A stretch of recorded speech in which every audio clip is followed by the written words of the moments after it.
What is up, guys? Randomonium here, back with a video on the new Pantheon who just got released. I know it's been a while since I made a video. I definitely apologize for that. I'll definitely give you guys a heads up on what's going on in my personal life and what's going to go on with the rest of the channel at the end of the video. But for those who aren't interested in that kind of stuff, I'm going to get right into the new reworked Pantheon because I know everybody's very excited about him. So they've changed Pantheon. He's no longer the Artisan of War. He's now the Unbreakable Spear. And I think that's a very apt name for him because I gotta tell you, my spear was unbreakable once I saw these splash arts. It's my god, he looks absolutely amazing. This is coming from a straight person who's married, happily married.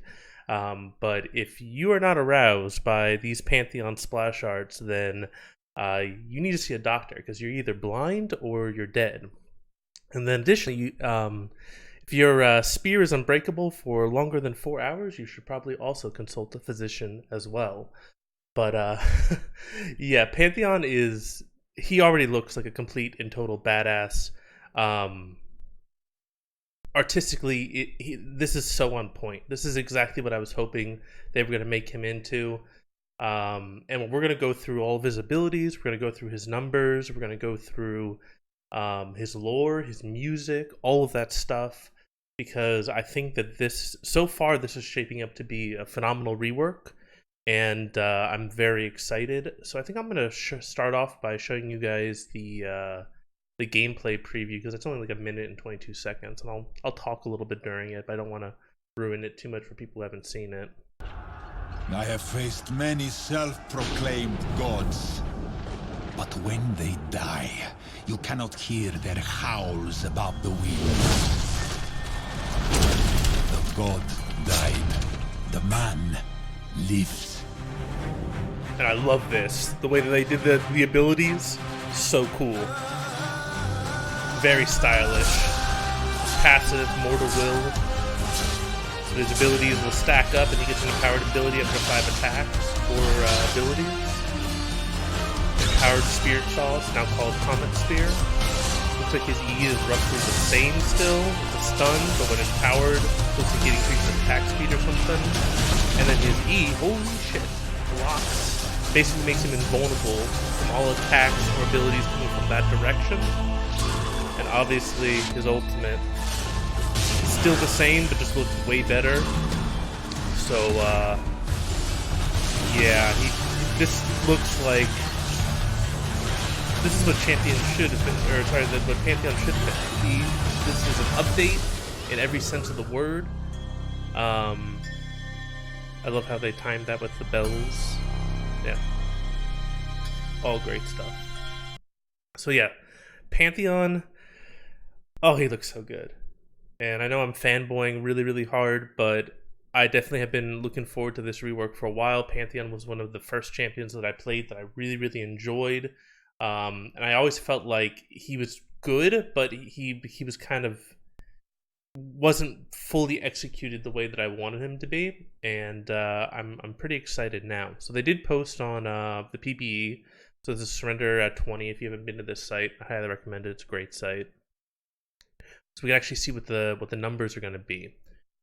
All right, so his passive. After 5 spells or attacks, Pantheon's next basic spell is Empowered. So it's very similar to Annie's passive, where after 5 stacks, it stuns. Except this is for both attacks or spells. And it's not a stun, it's just an Empower.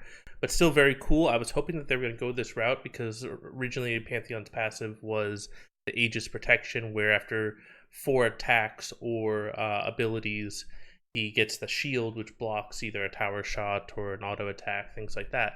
So I'm glad they kind of stuck with that. Kind of interesting that they decided to instead empower his offensive abilities through his passive rather than his defensive abilities. So they've kind of changed that up a little bit.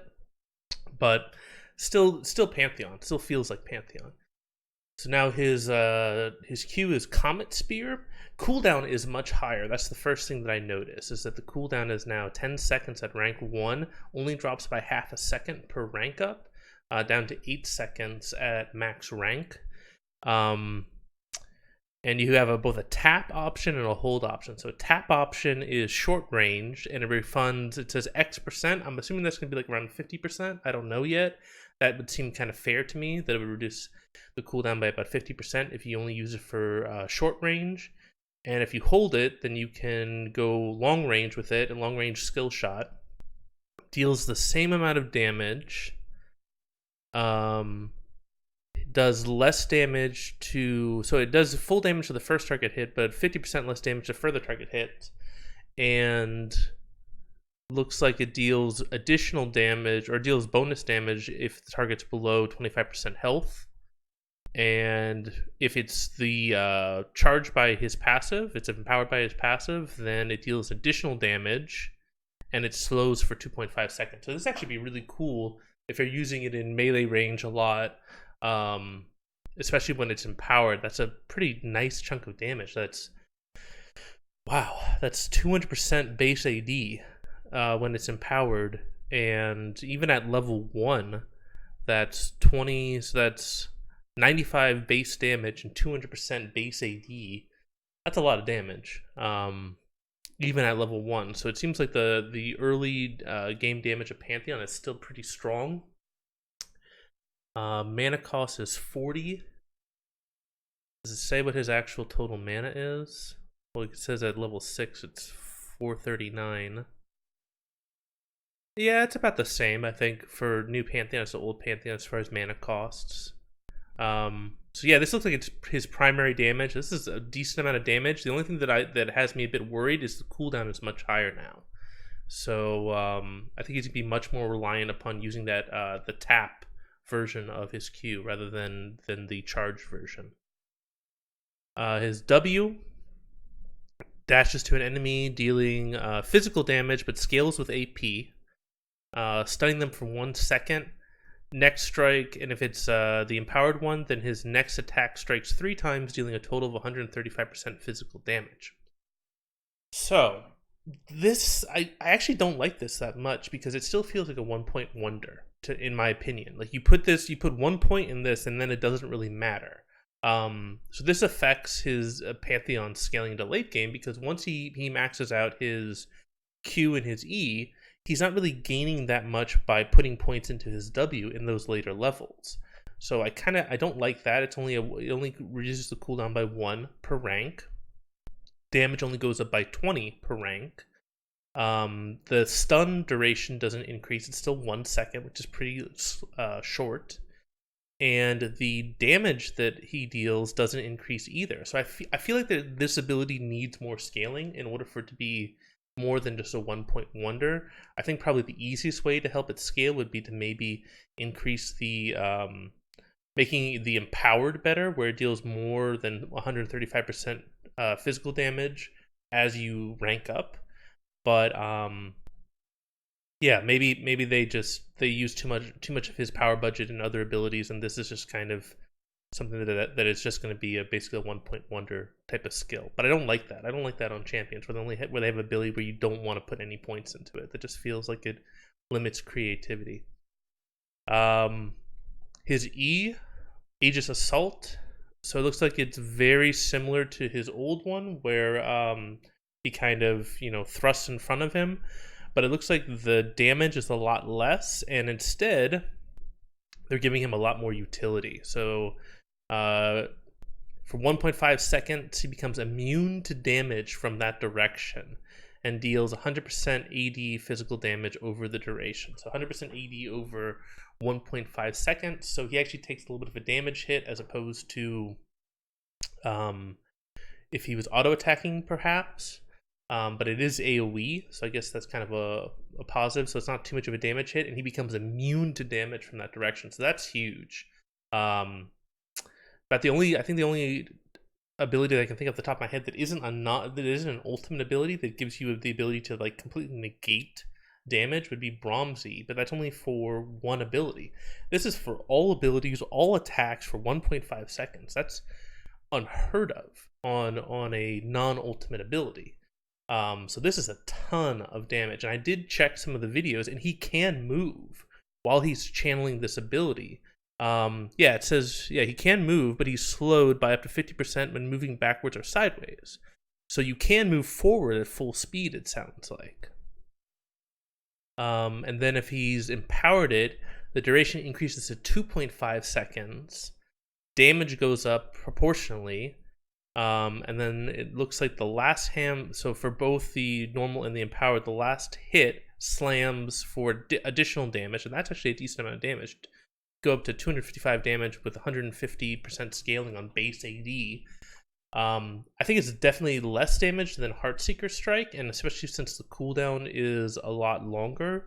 So looks like they dropped his damage potential, but they upped his defensive capabilities, his ability to become immune to damage. This makes him like a pretty scary team fighter, assuming that you're doing like a straight front to back team fight against the enemy team.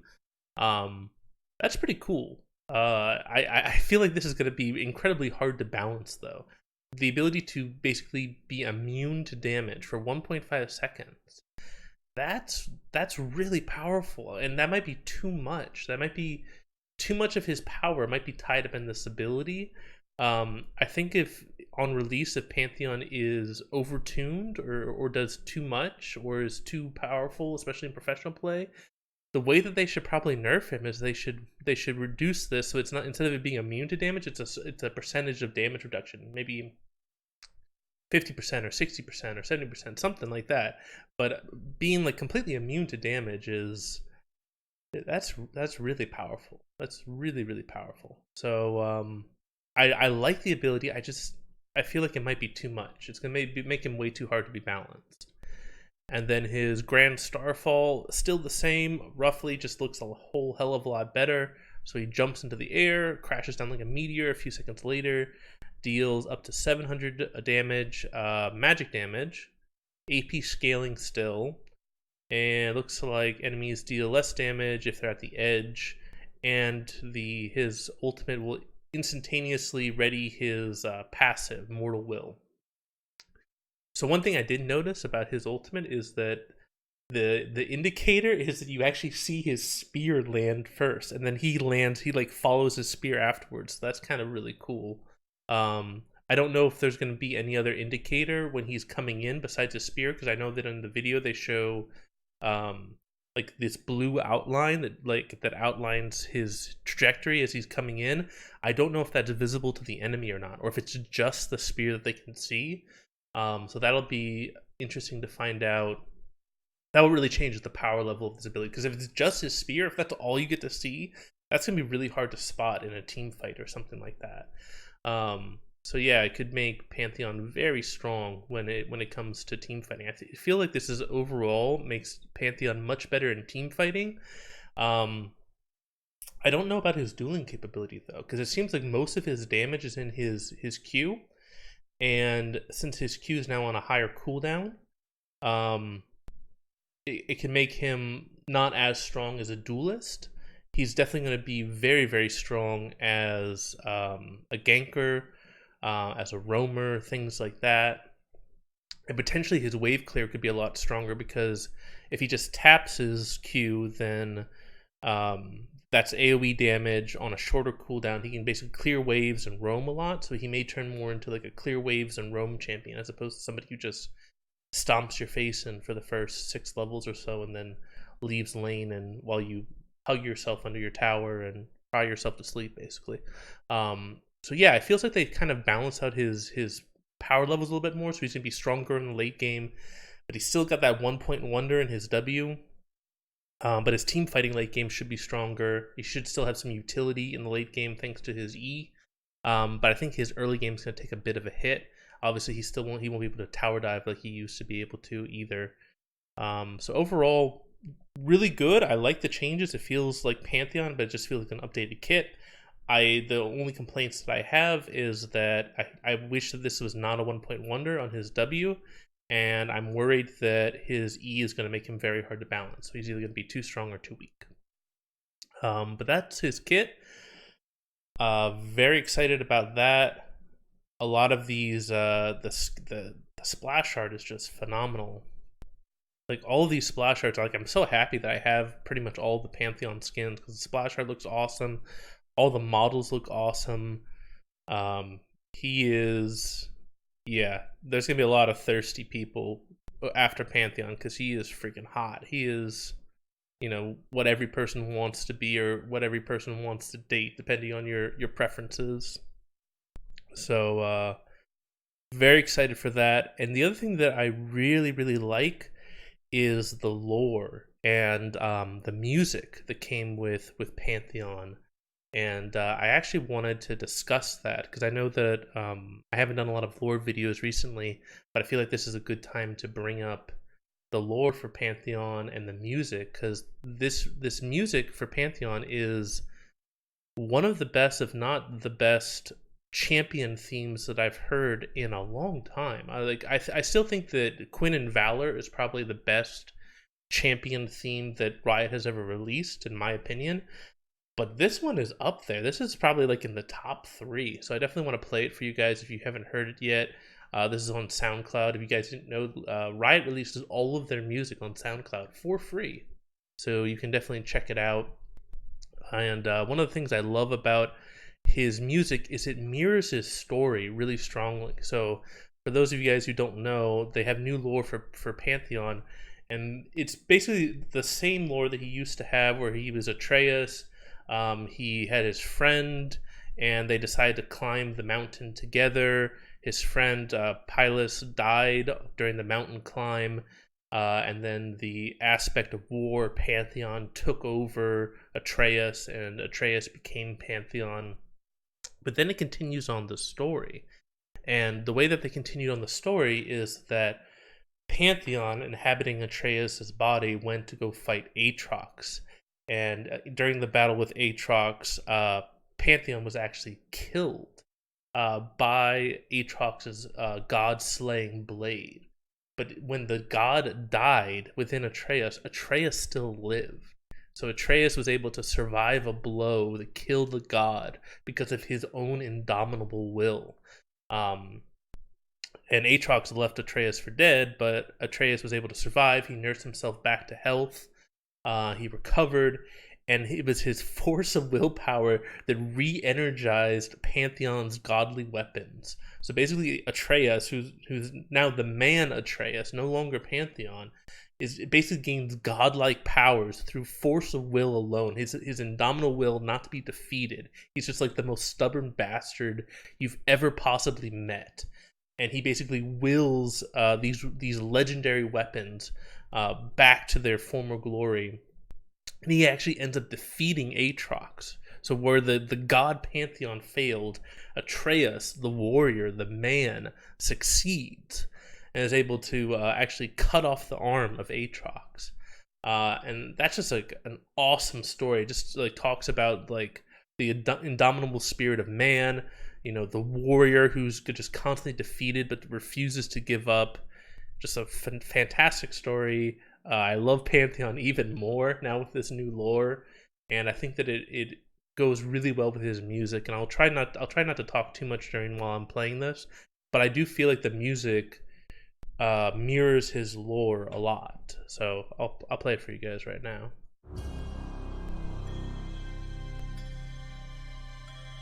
So those sounds sound like almost like a celestial forge, like they're forging weaponry for a warrior.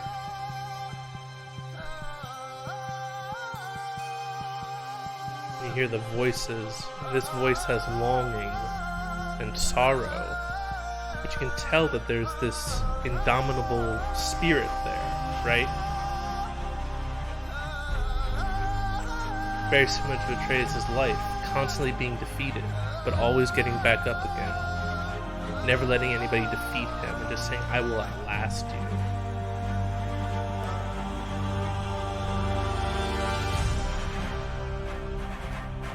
And you hear this? Everything rising? This is the climb of Mount Targon. And this is when the heavens open, and Pantheon comes down and inhabits Atreus' body, and Atreus is granted with godlike power.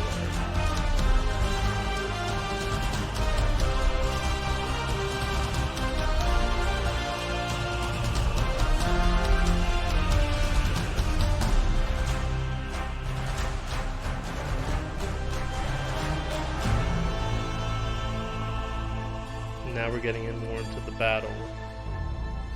Pantheon realizes that there's an evil, the Darken, are stirring.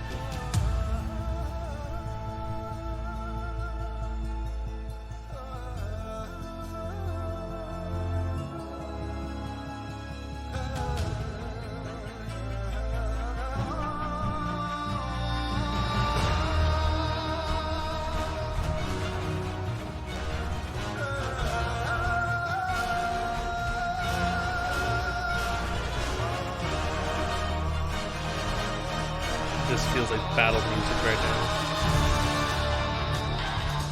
When you see that, you hear that guitar in the background. That is very similar to the chords of Aatrox's theme. So they're tying Aatrox and Pantheon together through the music. This is where the battle turns badly for Pantheon, and Aatrox gains the upper hand. This is Pantheon being left for dead. And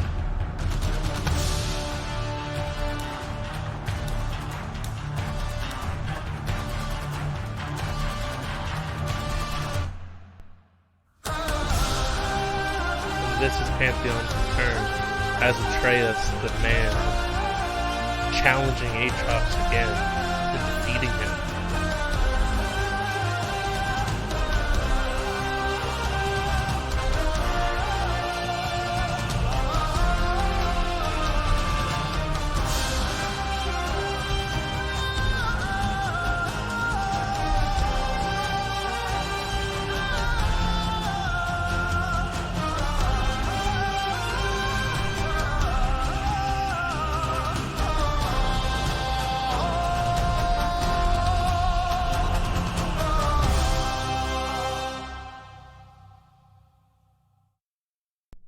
It's amazing. I've listened to it like at least 20 times and I still love it.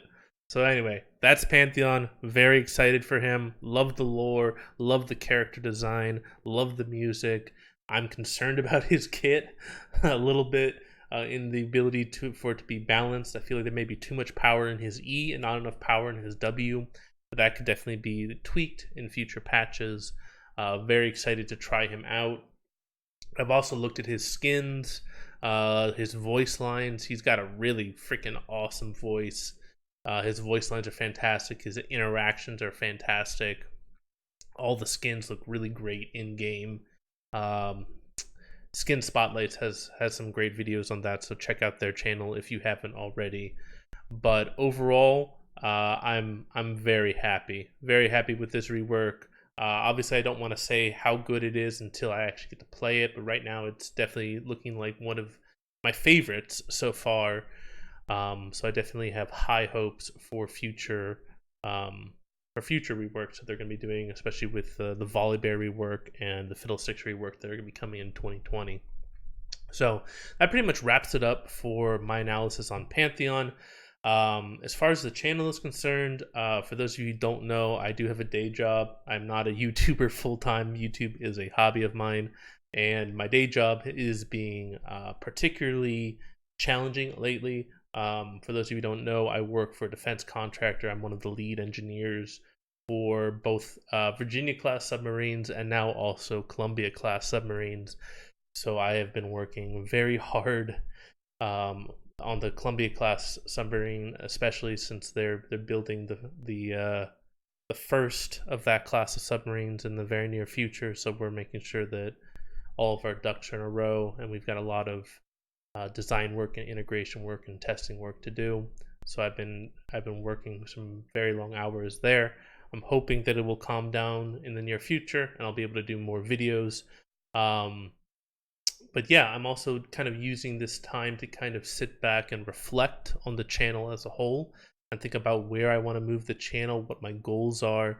And I feel like I want to keep this channel being educational, but I also want to have some more fun with it. I think that sometimes I can be a little bit too dry.